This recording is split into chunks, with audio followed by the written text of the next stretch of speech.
di fëgg bureau yi fees fa dellu di sonal doomu aadama. mais nag bala ngay ñëw kii foofu noonu tamit c'est bien ces perspectives là. Mais sénégalais ñun d'un côté dañu xaw bàyyi suñu loxo tuuti. On n'est pas sàgganuñu du ma ko woowee noonu mais bu ñu ko sukkandikoo ci boo demee bureau léeg-léeg secrétaire ba nekk ca téléphone ba di wuyu. balaa mu lay recevoir wala balaa muy fëgg patron bi di ak yelef wala dayoy nit dañuy fàtte di delloo njukkal boobu ni mu ko waree. néew ma duñ ko defaa mais dañuy fàtte di ko def ni mu ko waree léegi nag su fekkee nii dañoo bàyyi machine dëgg la machine mën na def suivi mais mënul doxal lépp il faut à chaque fois que même bu dee benn nit la dina toog ci ginnaaw. daal di valider nit kooku noonu est-ce que ñoom ragaluñu peut-être ce soit des personnes justement un peu flemmardes qui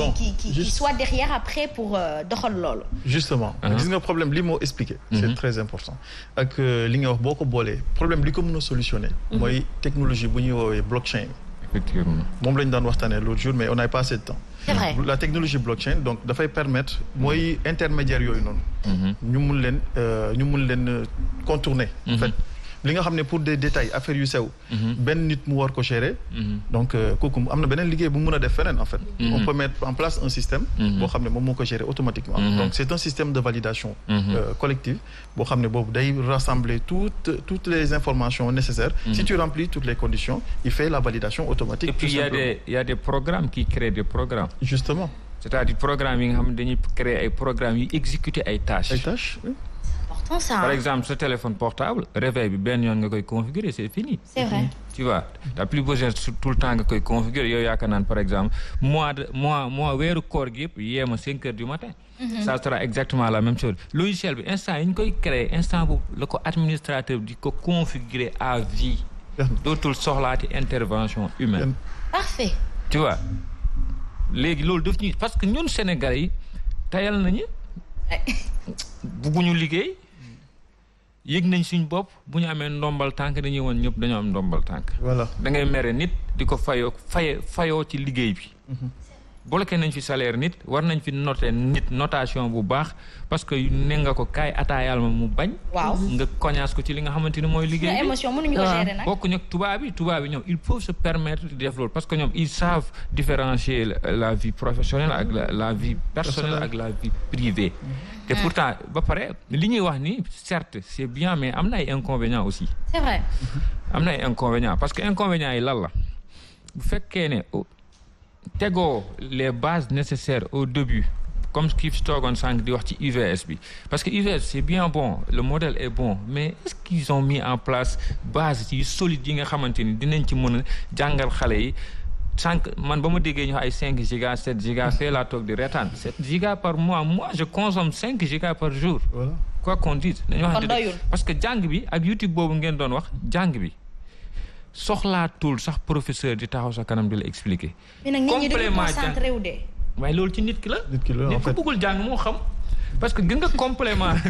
mais loolu lan lañ ci mën. final dafa am yor toq ju koy. mais aussi mën nañu évaluer aussi les étudiants. effectivement étudiant bu gën a xam bu gën a joxe résultat ñu jox ko plus de giga en fait. absolument ba pare c'est un challenge. oui c'est un challenge en fait. Christophe. voilà.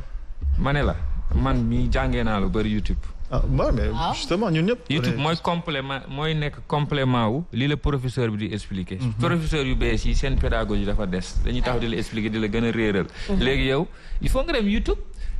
nga gis ki nga xamante ni nu mu lay expliquer ku nekk ak feeling bi yow. tey yow boo may expliquer peut-être laay gën a comprendre que keneen ku taxaw fii ñàngal di ma expliquer. ma dem xool man kama saf mu expliquer ma. mais loolu il faut nga am ay assez de giga pour le faire. nañu wax dëgg. kon giga yi doyut.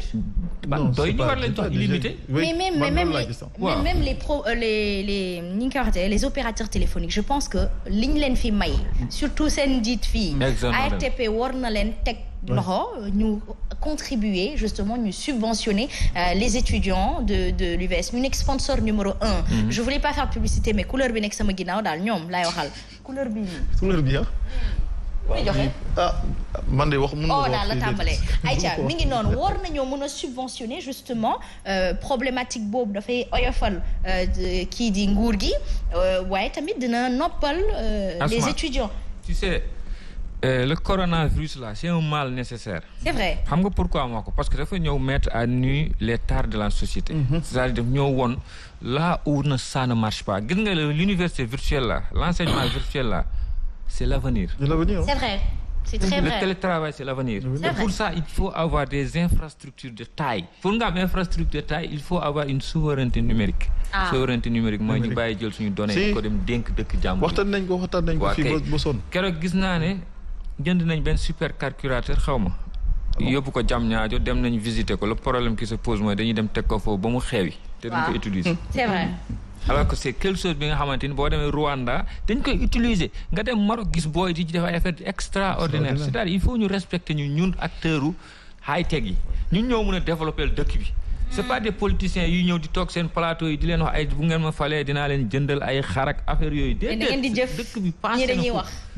ñu on automatise les tâches lu 100 personnes waroon a def benn machine moo koy def. 100 personnes lu mu waroon a def en 2 heures de temps nous on le fait en 1 minute. Dans le domaine pharmaceutique aujourd'hui je pense aussi que mën ngeen leen amal njëriñ ci lu bëri. ndaxte mën ngeen enregistrer mën ngeen def tamit li nga xamante ni moom moo di inventaire weer bu dee bu ne rek xam naa ni wala chaque 3 mois chaque 6 mois pharmacie bu nekk da koy def ndaxte dafay stocker kon dafay baax ñu am digitaliser aussi seen bopp. dafay baax itam pharmacie yi léeg-léeg di def li nga xamante ni moom moo di pharmacie de garde yi. mun na nekk sur benn plateforme. war ngeen ko xalaat créer benn plateforme boo xamante ni nit ki urgence bu mënta am mën ngeen dem sax ba am ay livreur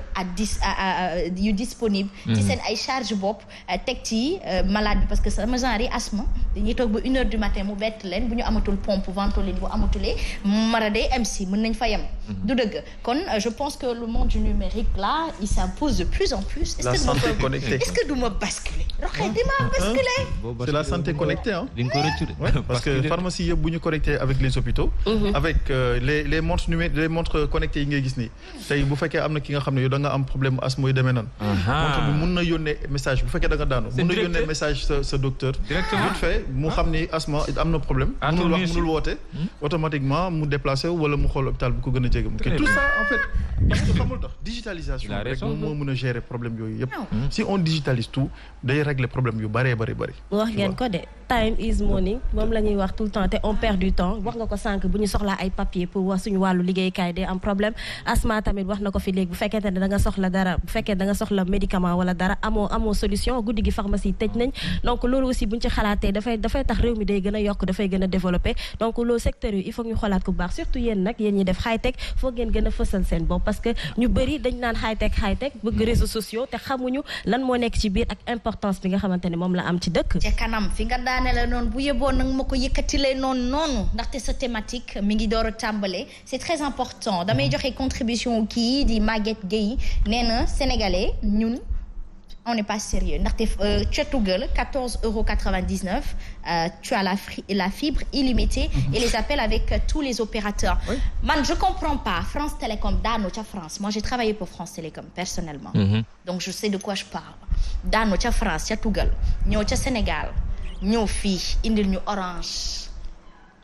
orange googulee du xas waaye nag boo ñëw ci sama réew bu ma ci gisul sama bopp am naa droit wax xanaa waaw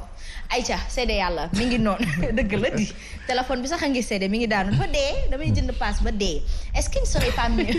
barki yàlla est-ce qu'il ne serait pas mieux justement plus confortable que ñoom ARTP teg leen daan yoo xamante ni wala sax wàññi seen ay taxes ou bien les autres opérateurs ñu def effort pour dépasser le parce que Orange bi ngay wax en fait problème bu ñu lu tax ñu devancer ni parce que chaque fois ci service diversité de services yi ci la ñuy devancer ñëpp dañuy fexe ba technologie bu bees bu amee du 5G bi ñu ngi koy expérimenter donc pour ñu mun ko am fibre bi ñoom ñoo ko ñëkk indi tout ça donc il faut que yeneen opérateurs yi aussi ñu def njëriñ ñu def effort góorgóorlu ci concurrence bi sinon Sénégalais yi ñoom gars yi comme citoyens yëpp service bu gën a kii ñoom la ñuy utiliser en fait c'est ça boo xoolee loolu mooy problème bu gën a mag parce que tey free ñëw na donc peut-être nañ ko may fii ak quelques années peut-être dinañu quelques années boobu la ñuy wax nag dañoo mën a retard fii réseau yi fi yomb dafa qualité bee xaw a des nag waaw c'est ça tamit loolu il faut ñu wax ci mais nag ils font de sorte que ki ma njëkkoon a tudd nekk au devant xam nga su ma ñëwee nga may ma doole ma def lu ma neex nga may gën a dooleel damay def lu ma saf dëgg la mais dafa cher dafa metti ci ñëpp ñëpp a ngi koy jooy dafa cher waaye tamit aussi d'un autre côté comme on le dit souvent Christopher internet gi yéen bu leen taay bu leen sonn di wax ña cay dem ñii yéen a ngi wax jàng tuto yu bëri ci ngeen jàngee lu bëri am na ñoo xamante ni jànguñu tuto de xam nga lan la ñuy def internet def ay vidéo soit exhibé wu waaw samay morom yi wa ilaa def ay vidéo di xas nit ñi di saaga di def wax lu la neex wala sama morom yi encore activiste yi toog ca toile ba di wax lu leen saf loolu fi ne sur la toile de ce qu'on remarque aujourd'hui au Sénégal précisément loolu fi am Rokhaya Dieng nee na moom tey day wax ci ñooñu loolu leen di mën a wax mu dugalal la waaw ñëwal Abdou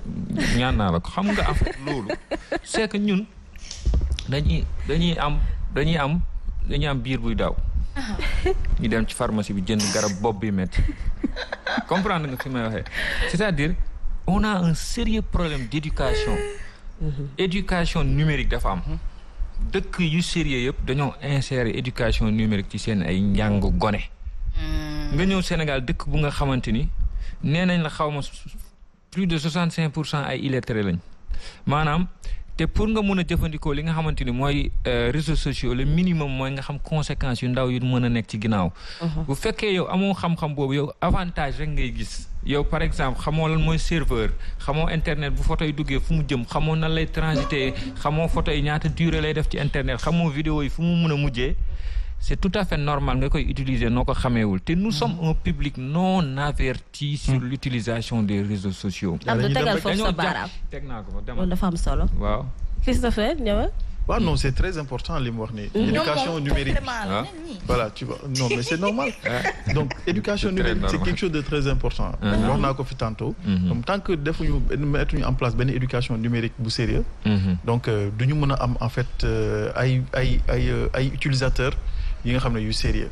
parce que nekk ci internet bi saaga tout ça c'est parce que xamoo li ngay saaga fu lu mu lay jural après parce que police mën na la jël si waaw léegi loolu moom moo xew en fait mënoo bind dara tu peux pas être parce que téléphone portable bi ngay bind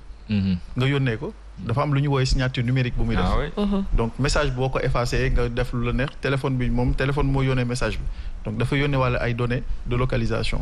yónnee wàlle signature numérique bu téléphone bi adresse MAC bi ak yooyu yëpp donc loolu yëpp police mën na ci sukkandiku xam exactement fi nga nekk foofu lañ la fekk vous êtes averti dégg ngeen ko nag ni nga ko leeralee ni mu leeree naññ ñun ñi nga xam ne ñooy utiliser réseaux sociaux yi Asma ñoo ko tuddee réseaux sorcières mais ñun ñoo tax ba mu nekk réseaux sorcières voilà ndax ñun ñoo ci deful li nga xamante ne moom moo ci war ndax bu ñu nee réseaux sociaux daf ñu war a indil lu bëree bëri war ñu apporter lu bëri ci xam-xam war ñu dimbali ci lu bëri ci ay recherche ak yu ni mel moo tax war nañ mën a xam naka la ñu koy utiliser fépp fu waay mën ci nekk rek nga daal di toog di yor sa téléphone wala nga yor sa ordinateur di xool li la saf di xool nit ku la neex nga daal di koy commenter point bi nga xamante ne moom la ñuy ibbee nag mooy ñi nga xam ne dañuy jaaykat yi sax ils sont pas à l'abri ñi nga xam ne dañu am entreprise sànq Asma ñu ngi koy wax borom entreprise yi sax parfois dañu gis benn réseau téléphonique boo xam ne dañ koy envoyer message di ko yàq lu leen neex di leen xas di leen saaga lu nekk parce que client bi kontaanul ci ñooñu la ñuy commencer entreprise yi nga xamante ne ñoom itamit dañuy faral di jot yenn message yi nga xamante ne dafa neexul ci xol ndaxte yaakaar naa ngay jaay client bi su fekkente ne kontaanul war na am neneen noo xamante ne war na ko war a mën a réagir lu dul ay saaga ay wax yu ñaaw di yàq sa produit te yàlla xam na ne soit moom moo mer wala moom moo xamul naka lañ koy utiliser ñooñu am na ñi nga xam ne ñoom ñooy faral di gérer yenn messages yi mooy communauté manager yi je crois ñoom ñooy faral di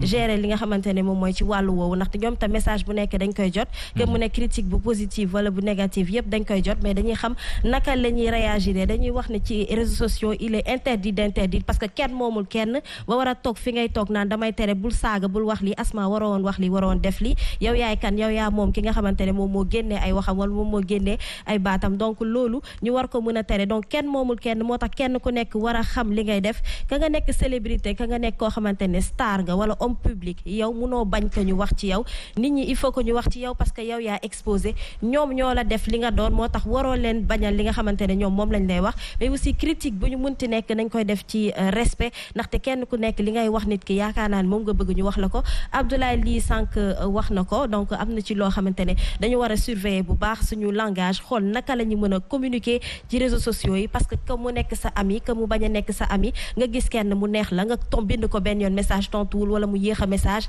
loolu waru la mën a permettre nga koy def ay injures di ko saaga ak yu ni mel wala ñuy sosal nit ñi ci réseaux sociaux di nga jël quelques exemples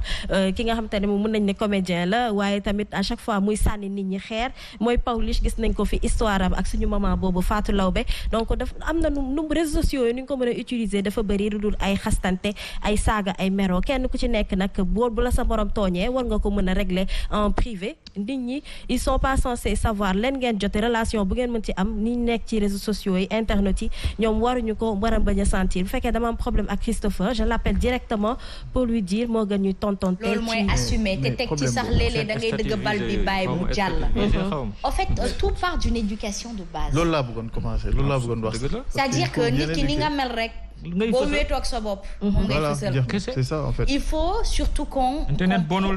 prouve qu'on est un peuple ou une société bien éduquée dañoo am yar am teggi nit gis nga nit mën nga wax lu nga xamante ni moom mooy sa ful ak sa fayda te doo saaga doo xaste ndax gënoo kenn kat bay xas kenn du dëgg teg ci am na ku bind Malick Bari nee na Asma les activistes défendent ton intérêt ça dépend parce que ils ne maîtrisent pas mon intérêt propre peut-être ils défendent un intérêt comment c'est intérêt boobu c'est bien waxuma nag dañuy toog di am na ñoo xamante ni dañuy teggi yoon am ñoo xamante ni dañoo tegu ci yoon tantôt nee naa man mi sax activiste laa ci laa bokk moo tax nag bu ñuy wax dafay baax lii nii yéen sax la ñuy waxal ngeen daal di gën a xam ndaxte xel matul nit matul te ni muy defee xëy na léeg-léeg du dëppoo ak li war mais tout est une question d'éducation sur la toile on ne reflète que ce qu'on est réellement et même de façon même non assumée parce que dangay gis ko xam day nekk sur la toile recevoir nga produit neexu la yaay patron mais wool bi ngay bëgg produit bi da ngaa woote ñu livré la pourquoi nga war a dem di tilimal liggéeyu nit dee juum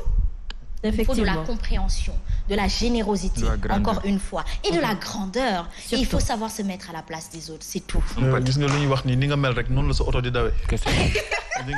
aussi ni nga mel noonu ngay comporter dans les réseaux sociaux si tu as été doux ba nga jot sa produit neexu la bu fekkee yow da nga di nit ku vulgaire demee da ngay commencer saaga wala da ngay commencer nit ku nekk da nga war a yar sa bopp éducation de base dafa baax ci nit exactement am na yenn commentaires yi Asma il faut que ñu leen di ignorer pour ñi nga xamante ne mënuñu téye li nga xam ne moom mooy seen sentiment ñoo loo leen def rek ñu daal di fayu am na yenn critiques yoo xamante ne pour le temps ñu koy bàyyi parce que am ñoo xamante ne bàyyeeguñ ko ba tey ñu ngi wax waaye bàyyeeguñ ko ñiy saboté di saaga di tooñ ku ma neexul rek ma daal di koy sànni xeer wala ma koy daal di këpp suuf di teg ci daram loo xamante ne amul donc loolu ñooñu il faut ngeen leen di ignorer parce que diw bu waxee yow nga wax mooy indi wax donc problème bi dafay daal di gën a bëri bu fekkente ne aussi neexu la nga daal di leen effacer ñi nga xamante ne mu def nga lu nekk mais taxul ñu bàyyi la di la harceler donc ñooñu il faut aussi ngeen di xool naka ngeen di def pour mën leen génnee ci seen page sans problème mais aussi nit ki da ngay xaw a neutre voilà baa ngi fi am nañu fi centre boo xamante ni pour loolu ku la harceler sur la toile mën nga dem ca ñoom dañ lay jël si jarul wax sa fu ñu nekk dañ lay jël si te pourtant si Facebook am na paramètres yoo xam ne mën nga koo régler telle sorte que du am injure ci page mën nga bannir en fait tout ce qui est injure yi demee na mais nag comme Facebook déggul olof gars yi parfois ñu jaar ci olof bi. waaw mais léegi Facebook day traduire wolof de. waaw mën na traduire olof d'accord. day commencer de. mais je te dis gars yi bu ñu defee seen saaga yooyu Facebook du gis dara mais nag comme suñu policiers yi dégg nañu olof. ñoom dinañu xam exactement li nga wax ak fi nga ko waxee. bu ñu leen demee rek la bu ñu leen demee jël bu ñu leen demee woon commentaire rek mën nañu jël si automatiquement donc. dañ def attention ci réseaux sociaux yi. Asma réseaux sociaux yi mën na tax nga populaire nga siiw foo taxaw ñu xam la waaye tam mën na tax nga impopulaire parce que mën nga wax benn wax ñu bëri daal di la ciy mere moom ñu ciy nuyuwaale bu baax suñu sœur boobu di Mariam Dial moom tamit actrice bu mag boobu gis nañ ko temps yi posté na fi ay vidéo yi nga xamante ne ñu bëri ñu ngi koy ñaawlu mais aussi quel que soit état de santé am ndax ñu ngi naan dafa feebar ak yu ni mel ñu ngi koy ñaanal mu wér ak jàmm mais am na ci yenn wax yoo xamante nit ki lu mu la mën ci wax mu mën la metti nit ki lu mu la mën a tooñ ci réseaux sociaux yi war nga ko war a mën a surtout nag ñun dañ ci am part de responsabilité parce que am na yenn message yoo xam ne waruñu ko wane wala am na vidéo yoo xamante ne jarul ñu koy tegaat parce que yooyu boo ko wane mi ngi mel da ngay gën a jaxase réew mi donc yooyu dañ koy éviter bu baax ci internet bi parce que xamuñu fan ak fan la vidéo yi mën a dem donc ñi nga xam ne ñoom ñooy nekk di ñaawlu buzz ba mu amee ba tey moo yàq réew mi Asma loolu nañ ko wax doy na waar ba tax ne nag nañ la déglu sama papa ji nee na ma temps yi daf may jox ay clé sama papa yi rim condum nee na ma bopp bu nar a am barke nopp yuy dégg ñoo cay sax kon nag waaw borom xam-xam la nag sama papa ji déglu leen na seen nopp yi dégg ndax seen bopp yi ànd ak barke loolu rek a fi ne sottante xalaat la gënuñu kenn duñu yedd kenn waaye nag mën nañu waxtaan te waxtaan ci la nit di yokku nañuy dégloonte rek gis na Abdoulaye li di màttu naa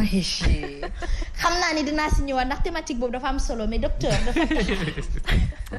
yàlla suñu borom dag maa xam nag dama laa xam dag maa formé faw ma xam la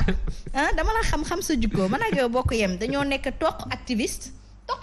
yu civilisé yooyu noonu nga xamante ci suuf la ñuy ruube docteur noonu la ñuy def man ak moom a bokk benn jikko sama yaay ji tamit dafa war a ñëw Momo Aïcha laata muy ñëw faw ma dikk ak yow ci mbirum santé gi dégg nañ fi ay mbiru fraude de médicaments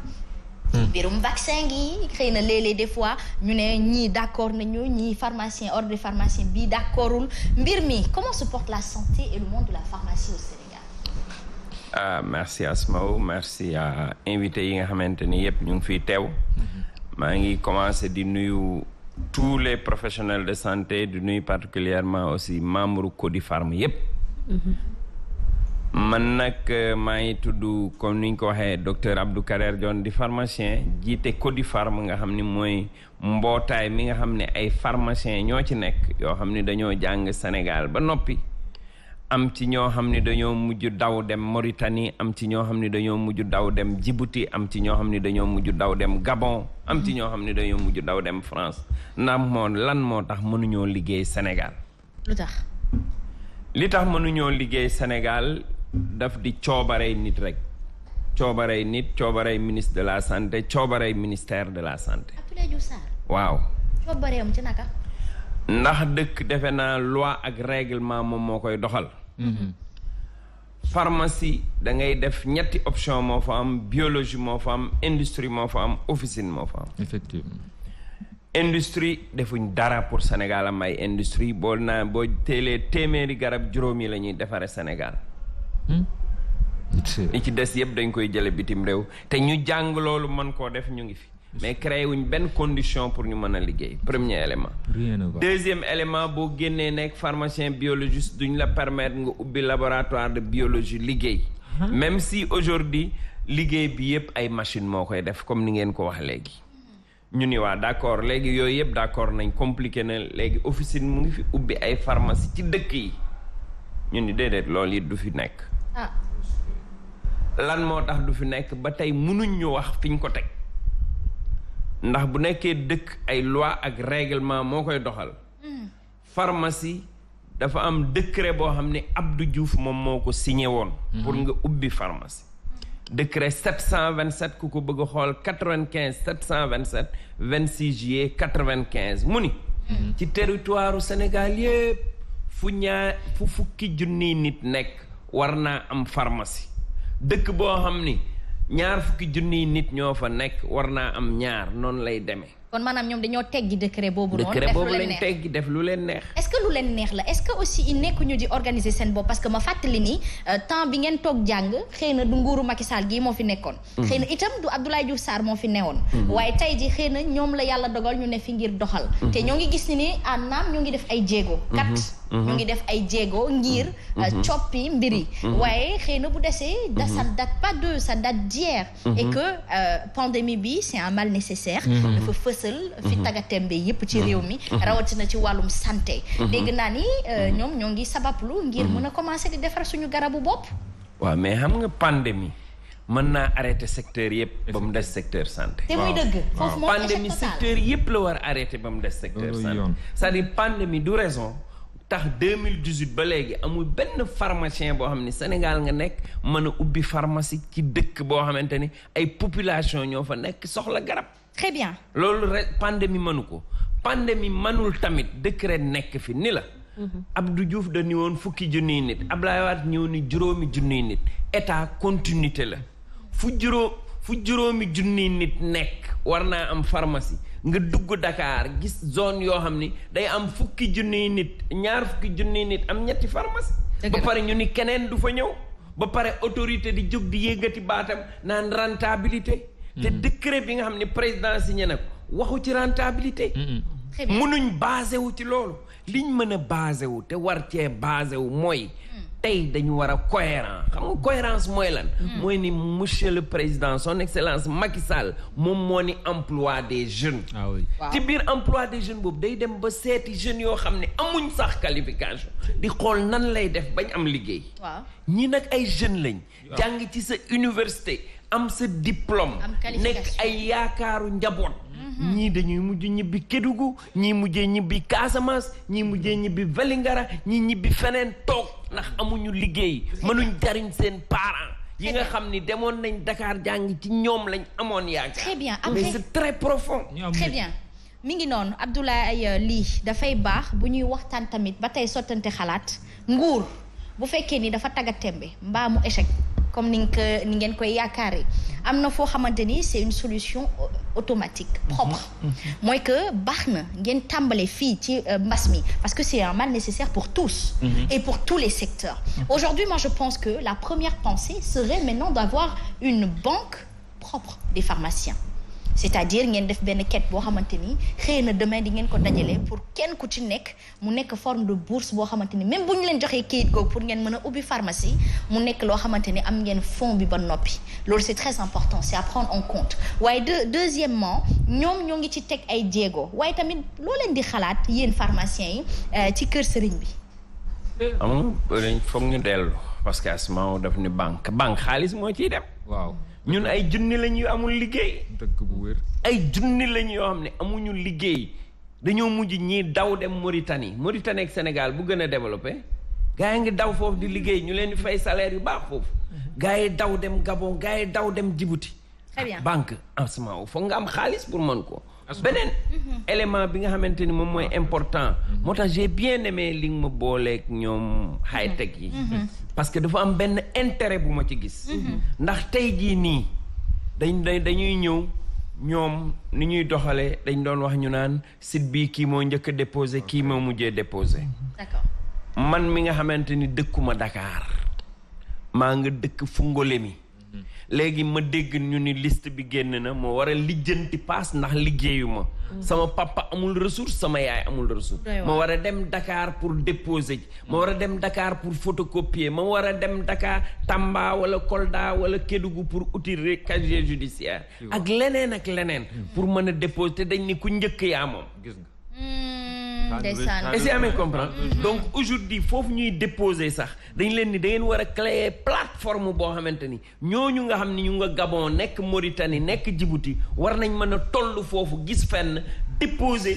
ba buñ demee ba am seen auto ñu mën a ñibbisi pour liggéey mais pas ñu bàyyi seen liggéey pour ñëw ci loo xamante ni amul benn sécurité te loolu mën na nekk ñoom nee nañ plateforme bi am na ñun li nga xam ni Codifarm ñun moom la ñuy laaj mooy application décret bi de bu 5000 habitants amee ubbi leen pharmacie biir Ndakaaru boo calculer waxuma ay ñaari commune ñetti commune de da ngay gis déficitu 100 pharmacie ci biir Ndakaaru d'accord nga génn dans les nouveaux quartiers ngay gis ay problème nit di am problème médicament nga génn dem ci région yi boo génnee Diamniadio ba ngay àgg Diass boo soxlaa garab foog nga xaar alors qu'on est au 21e siècle ay nit nekk fi mën a liggéey bi lan moo tax duñ leen permettre ñu liggéey boobu très bien ça c'est une question est-ce que yéeg ngeen ci kaw yóbbu ngeen doléance bi parce que bëgg naa képp ku fii ñëw toog am looy ñaxtu fekk nga teg jéego yi war faalewuñu la boo ñëwee fii nag ñu daal di ko jukkil askan wi ñoom ñëpp ñu nekk témoin est-ce que dem ngeen bind nañ recevoir wuñu leen faalewuñ ñu sax dem ngeen toog foofu noonu ngeen toog xaar non tooguñ xaar mais dinañ toog xaar est-ce que ñu ngi jëm yegg na dañ ne woon koor gi bu passé est-ce que mbind mi yegg na ndaxte président Macky Sall nga baal ma rek ci damay je vais vous marcher sur la langue président Macky Sall toog na fii fële si kaat ñu ne ko Jakartamaan yi ñun jotuñu mu ne leen nga ne lan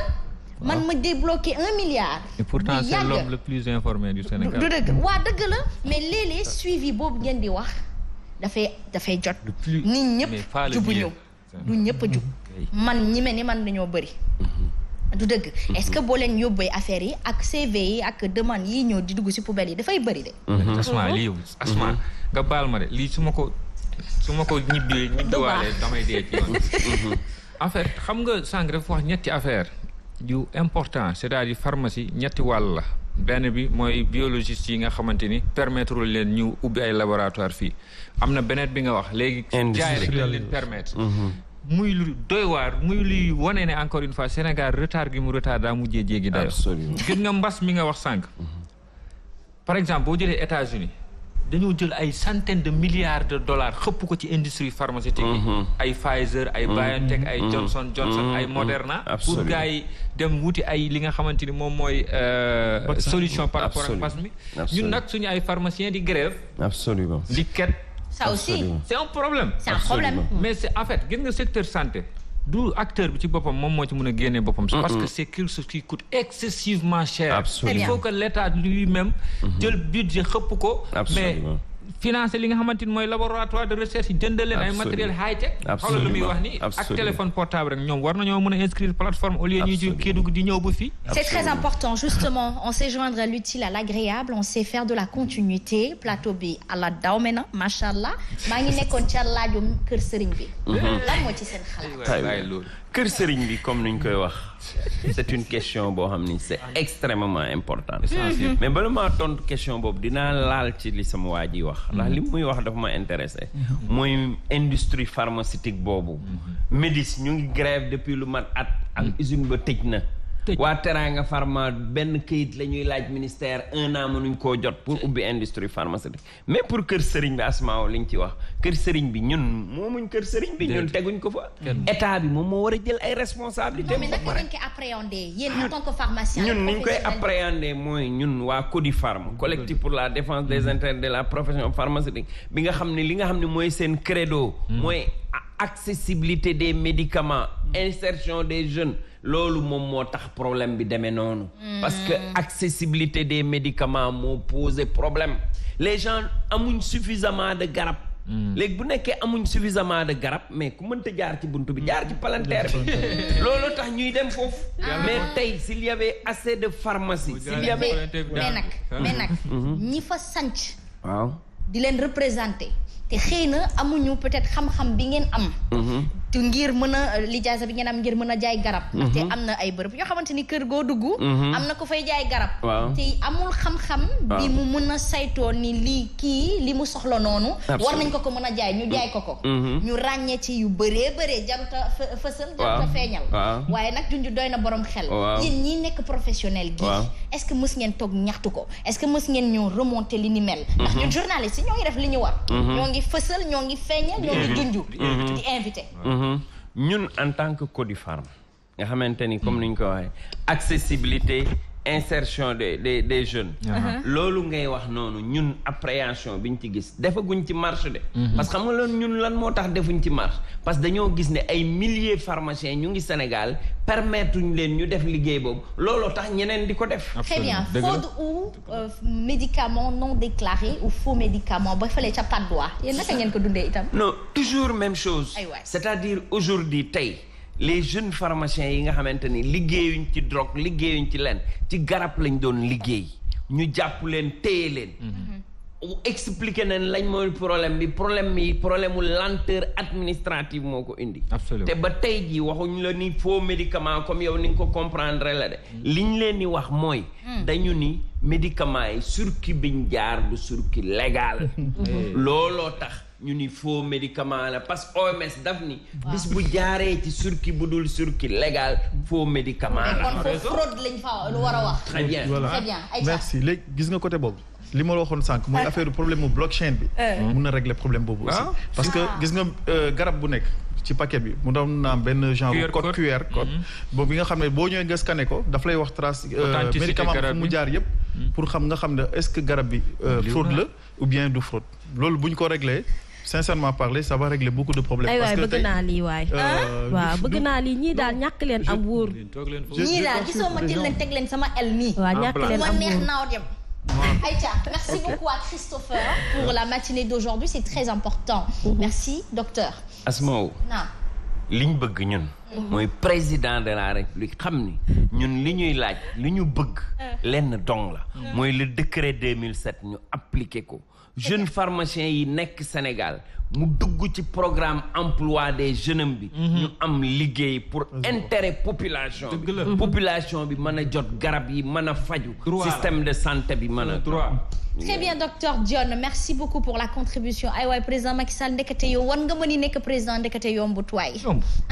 lu ñëw nag ñu joxoñ ko mi ngi góorgóorlu on espère que le message sera arrivé à bon port ñun dañuy garder lii di rafet njort maanaam bonne foi tubaab di ko wax on continue de croire en lui on continue justement de ko jox suñu ay doléances ngir mu mun a xam bu fekkee ni jotul information yi xanaa bu seetaanee jot Aïcha Mingok merci beaucoup je vous remercie tous les deux je vous libère je reçois ma maman Aïcha ànd ceeg gan ba ca des bu ko defee Abdoulaye lii xam naa ni société bi tamit bu ñëwee am nga loo ci sànni tey dama lay téye ba plateau bi yëpp Aïcha Mingok Aïcha bokk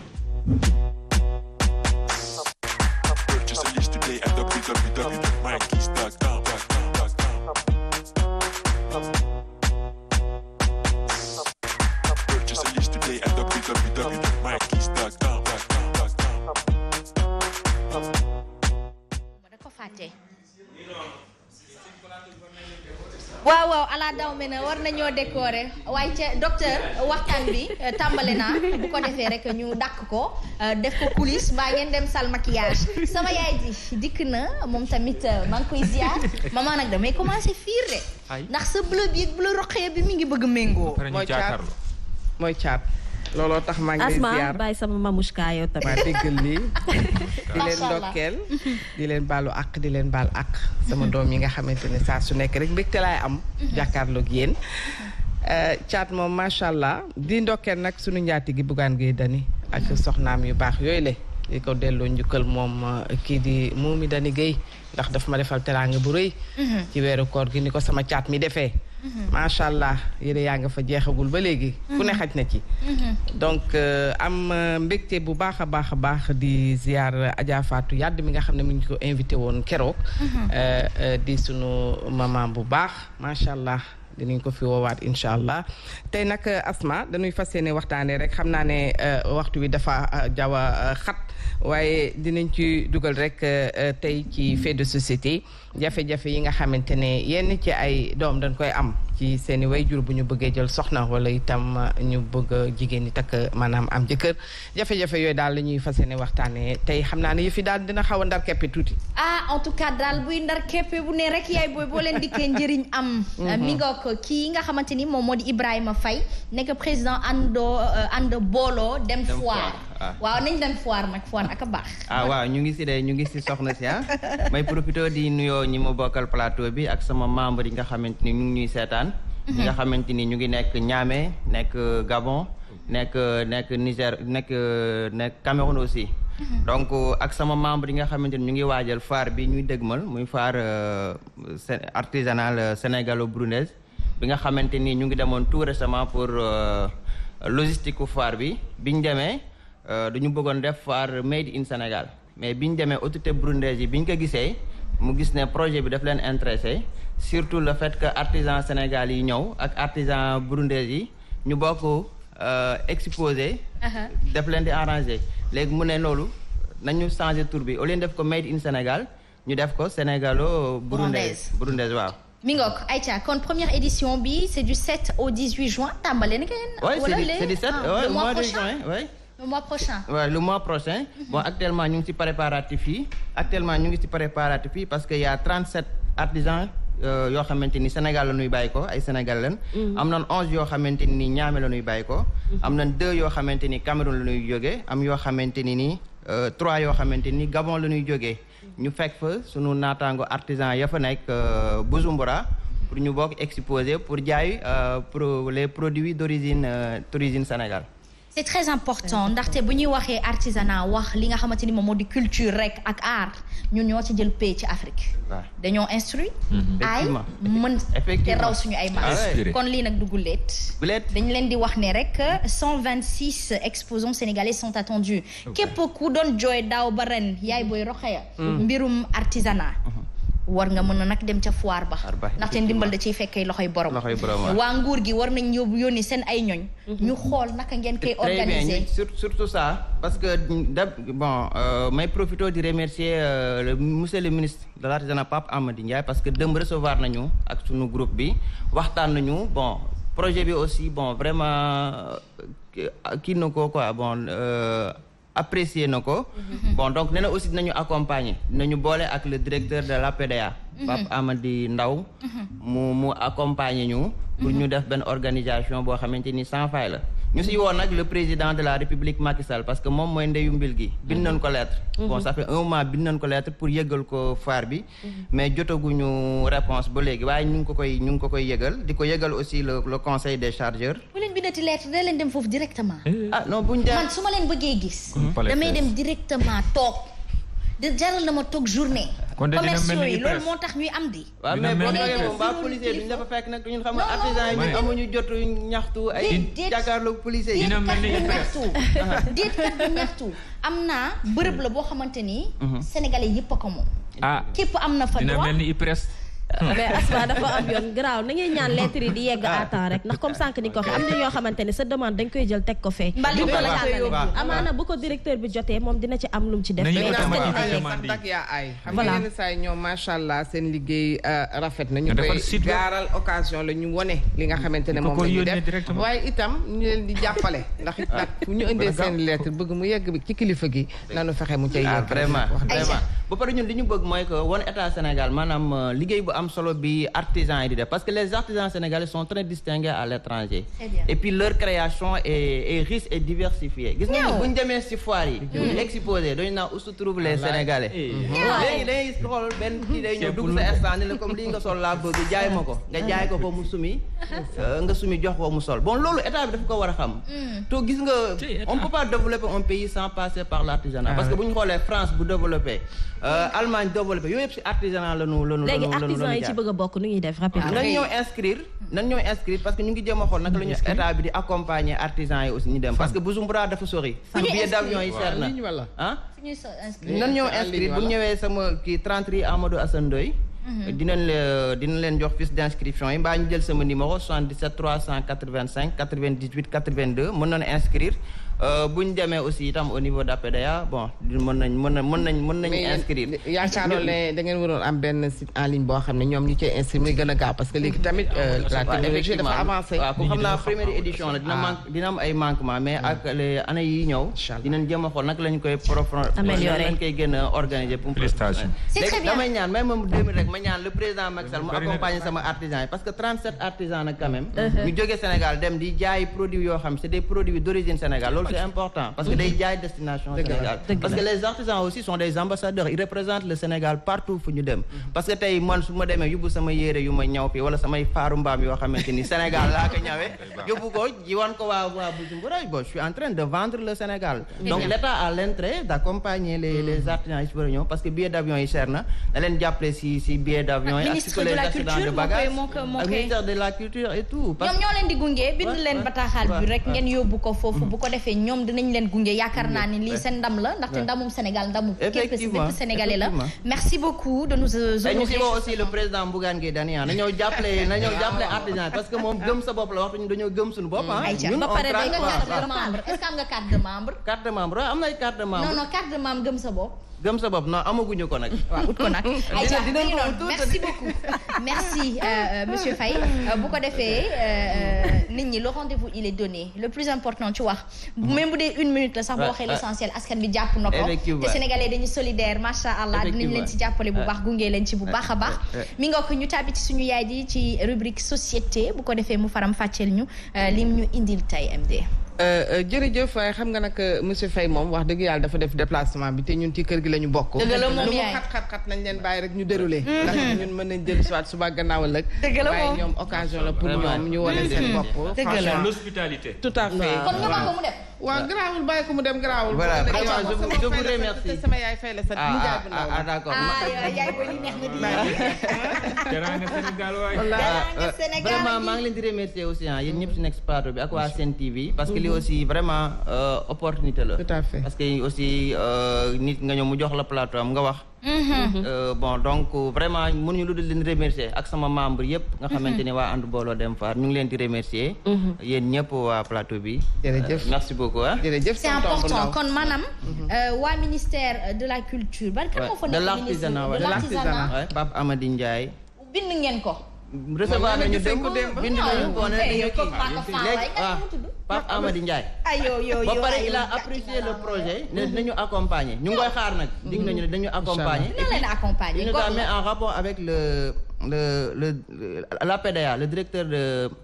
la kii agence de la promotion de l'artisanat. Pape Amady Ndiaye moom itam bon donc ñu ngi déggante téléphone ne dinañu accompagner. conseil des chargeurs bind nañ leen lettre mooy le COSEC. ñoom itam nañu ñëw accompagner ñu. Serigne Mboup aussi le président de CCBM. waaw bind nañ ko lettre.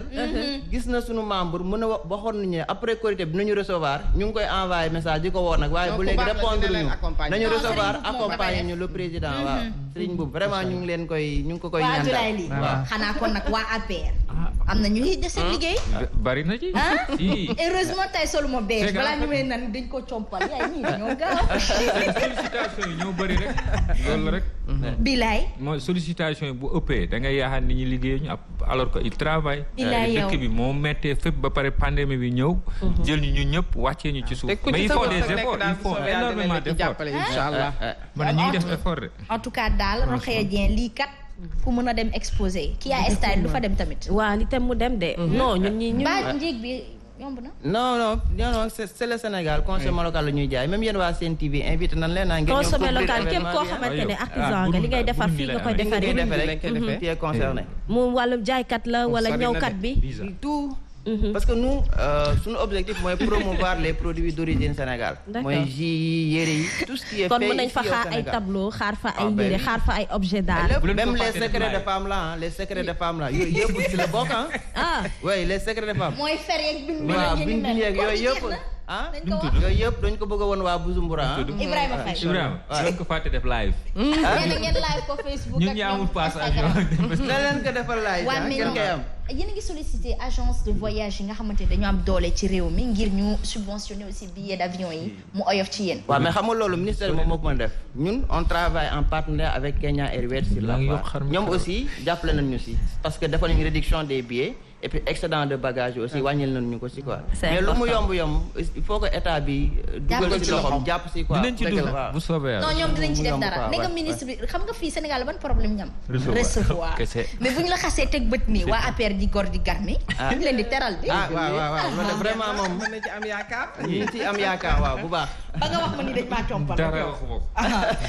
Aïcha mi ngi noonu en tout cas merci beaucoup de nous honorer de votre présence encore une fois lii dafa neex ci xol ndaxte ngay bay sa waar sa réew ba dem di ko mbëbët ci réew jàmbur mu ràññee la ba ne la kay ñu lëkkaloo dafa neex yàlla na ngeen ci gis seen bopp bu baax a baax